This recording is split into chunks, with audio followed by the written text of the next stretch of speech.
Halo Bapak, Ibu, dan Saudara-saudari yang dikasihi Tuhan. Hari ini kita berjumpa lagi. Bersama-sama kita akan merenungkan firman Tuhan. Tetapi sebelumnya mari kita berdoa terlebih dahulu. Tuhan Allah yang menciptakan langit, bumi, dan segala isinya, Tuhan yang dalam kebesarannya berkenan untuk mengasihi kami. Sungguh kami bersyukur karena sebagai manusia yang penuh dengan dosa dan keterbatasan, Tuhan masih mengasihi kami, Tuhan memberikan kami kehidupan, dan Tuhan bahkan mencurahkan berkat untuk mencukupkan segala kebutuhan kami. Jika sebentar kami akan bersama-sama merenungkan firman Tuhan, kiranya Tuhan membuka pikiran dan hati kami, supaya kami sungguh dapat memahami kehendak Tuhan di dalam kehidupan kami, dan kami dapat melaksanakannya dengan pertolongan Roh Kudus. Terima kasih ya Tuhan, di dalam nama Tuhan Yesus kami berdoa. Amin. Firman Tuhan pada hari ini berdasarkan Ayub pasal 39, ayat 34 sampai 38. Ayub pasal 39 ayat 34 sampai 38 yang berbunyi demikian. Maka jawab Tuhan kepada Ayub, apakah si pengecam hendak berbantah dengan yang maha kuasa? Hendaklah yang mencela Allah menjawab. Maka jawab Ayub kepada Tuhan, sesungguhnya aku ini terlalu hina. Jawab apakah yang dapat kuberikan kepadamu? Mulutku kututup dengan tangan. 1 kali aku berbicara tetapi tidak akan kuulangi, bahkan 2 kali tetapi tidak akan kulanjutkan. Demikianlah pembacaan firman Tuhan pada hari ini. Sungguh berbahagia kita yang masih diberikan kesempatan untuk mendengarkan, merenungkan, memelihara, dan bahkan diberikan kekuatan dan tuntunan untuk melaksanakan di dalam kehidupan kita sehari-hari. Haleluya.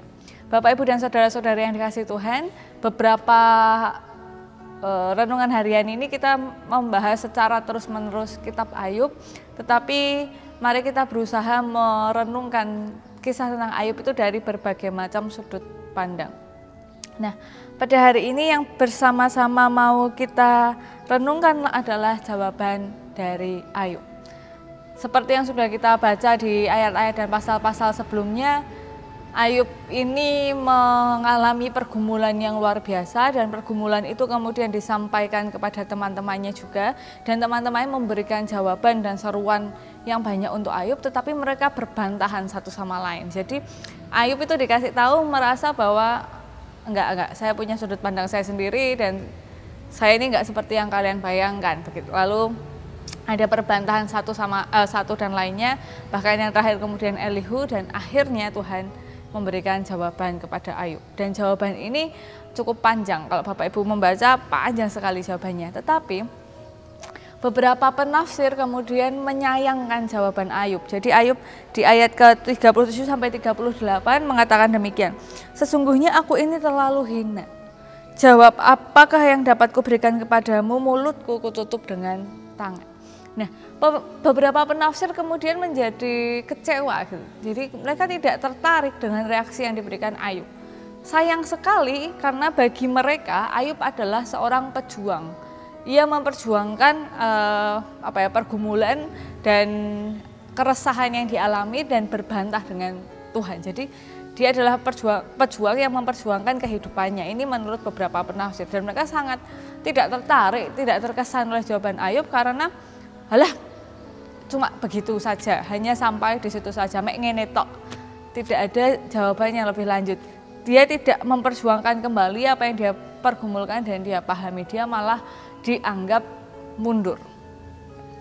Nah, tetapi ada penafsir lain yang mengatakan bahwa enggak, Ayub ini enggak mundur. Dia malah mengalami kemajuan. Kenapa kemajuan? Karena awalnya dia melihat segala sesuatu itu dari sudut pandangnya sendiri. Dan apa yang dijelaskan teman-temannya ini tidak bisa dia pahami. Apa yang disampaikan secara mendalam dan mendetail oleh teman-temannya ini tidak bisa dia pahami. Tetapi ketika Tuhan memberikan jawaban, pada akhirnya Ayub memahami. Jadi menurut beberapa penafsir bahwa ini adalah kemajuan yang sangat baik sekali. Ketika Ayub yang dalam bahasa kita memperoleh hikmat dari Tuhan tentang apa yang dia alami. Kalau Bapak Ibu memperhatikan, ini kan sebenarnya adalah pola yang bisa kita contoh. Kenapa? Ketika ada orang mengalami masalah, misalnya ada orang mengalami masalah yang berat di dalam kehidupannya, misalnya pasangannya selingkuh atau mengalami kebangkrutan atau mengalami sakit penyakit. Nah, dalam keadaan mereka di titik terendah mereka, lalu kita datang, lalu kita ceramah gitu. Ya, ceramah ya bahasanya. Kita ceramah, kita memberitahu A sampai Z dan lain-lain. Menurut Bapak Ibu, apakah orang yang ada di titik nol itu kemudian jadi paham?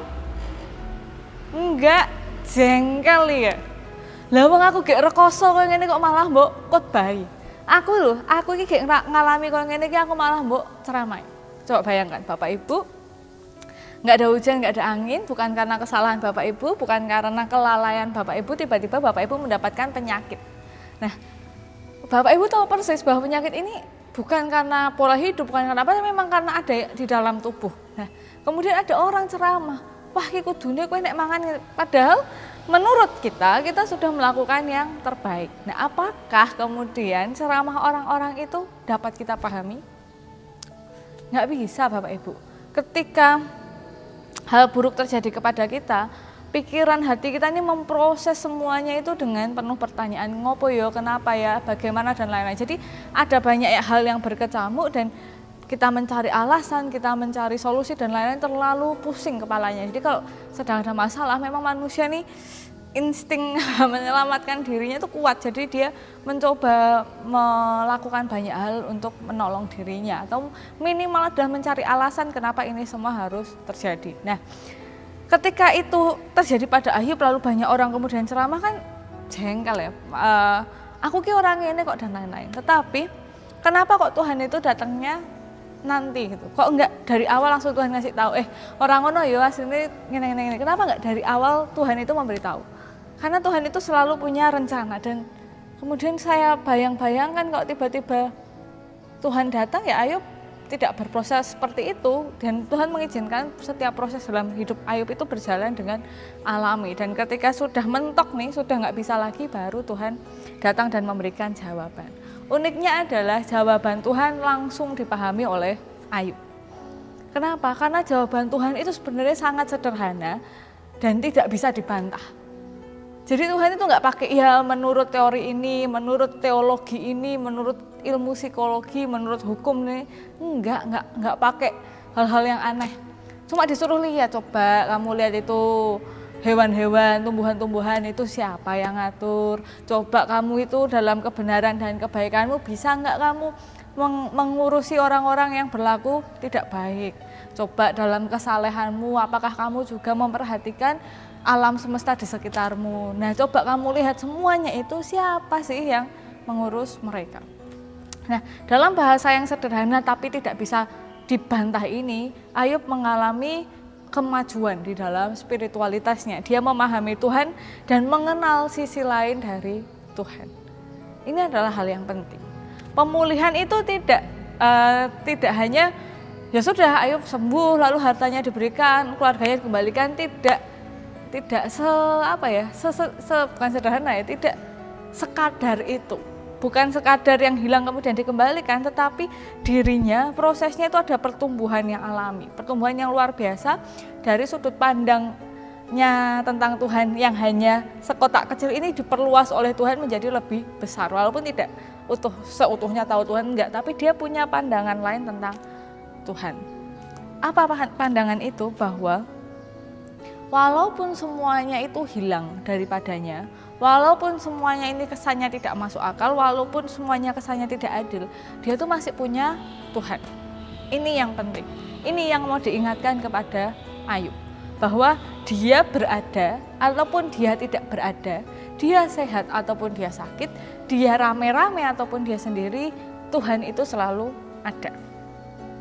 Ini yang penting, ini yang terlupakan oleh Ayub. Karena seakan-akan ketika ia kehilangan semuanya, ia dihukum oleh Tuhan dan dia kehilangan Tuhan. Dia kehilangan sosok Tuhan yang selama ini dia pikirkan seperti itu. Sosok Tuhan yang baik, yang bagi dia keadilannya itu begini, bagi dia kebijakannya itu begini. Dia kehilangan sosok itu. Tapi Tuhan, dari jawaban-jawaban Tuhan ini, Ayub jadi sadar bahwa, oh iya, bahwa ketika semua dalam diri saya berubah, bahkan Tuhan yang saya pikirkan itu juga berubah, pada kenyataannya Tuhan itu tetap ada dan tidak berubah. Ini yang penting dalam pergumulan kali ini. Jadi setelah ia memahami itu, dia mengaku bahwa saya ini adalah orang yang hina. Aku ini terlalu hina. Apa yang dapat kuberikan jawab kepada Tuhan? Satu kali ngomong tidak akan kuulangi, bahkan dalam terjemahan lain tidak ada jawabannya. Jadi omonganku ini nggak ada jawabannya, sia-sia. Tak ulangi lagi sekali lagi, nggak ada lanjutannya. Jadi saya ini sudah bicara terlalu banyak, tapi semuanya itu tidak berarti. Mau ngomong apa lagi sama Tuhan? Jadi semua yang dia omongin, semua yang dia bantahkan, semuanya sudah terjawab oleh Tuhan. Walaupun nanti Tuhan masih memberikan penjelasan-penjelasan dan contoh-contoh lain yang membuat Ayub semakin paham. Tapi di titik ini Ayub mengalami mengalami pembaharuan di dalam hidupnya, pembaharuan tentang bagaimana dia memandang Tuhan. Bahwa Tuhan itu tidak hanya begini tetapi lebih luas lagi. Tuhan itu bukan hanya milik kita.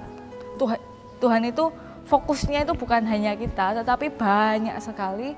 Dan walaupun keadaan kita berubah, walaupun dunia ini berubah, walaupun semuanya berubah, walaupun bahkan pandangan kita tentang Tuhan itu berubah, Tuhan sendiri tidak pernah berubah. Nah, hari-hari ini kita akan memasuki bahasanya new normal, ya kan Bapak Ibu? Sebentar lagi mungkin kursi-kursi ini akan diisi oleh Bapak Ibu. Saya nggak tahu kapan, tetapi mungkin kita akan segera memasuki gedung ibadah lagi. Ya segera itu belum tahu kapan ya, tapi kita akan segera beribadah lagi. Dalam keadaan yang baru, dalam tatanan yang berubah, bahkan perjumpaan kita dengan sesama kita, rutinitas harian kita akan ada perubahan di sana sini. Dan nanti akan ada pergeseran, beberapa makna dari persekutuan sudah mulai bergeser dan banyak hal mulai berubah.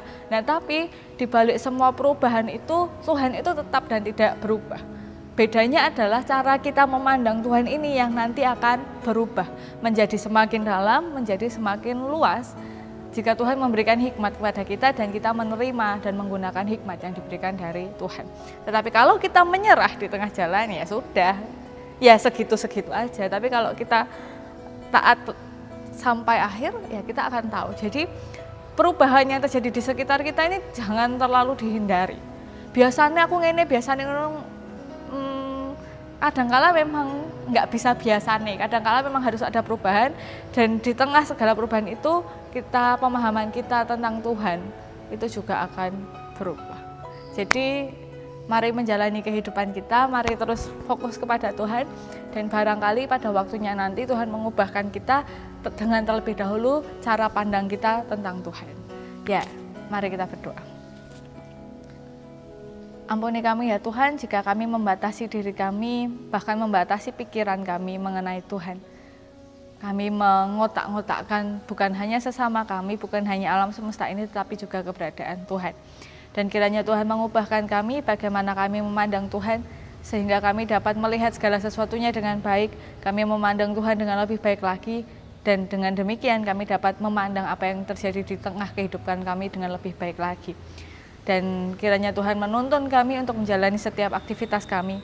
Bagi saudara-saudari kami yang masih mengalami sakit penyakit di tubuhnya, mengalami kesulitan karena terdampak COVID-19 baik di bidang kesehatan, sosial, ekonomi, atau apapun juga, kiranya Tuhan berkenan memulihkan. Sama seperti Tuhan memulihkan Ayub, memulihkan pola pikirnya, memulihkan keberadaannya, kami mohon Tuhan juga memulihkan kami. Terima kasih ya Tuhan, seluruh kehidupan kami serahkan ke dalam tangan kuasa Tuhan Yesus Kristus. Haleluya, amin.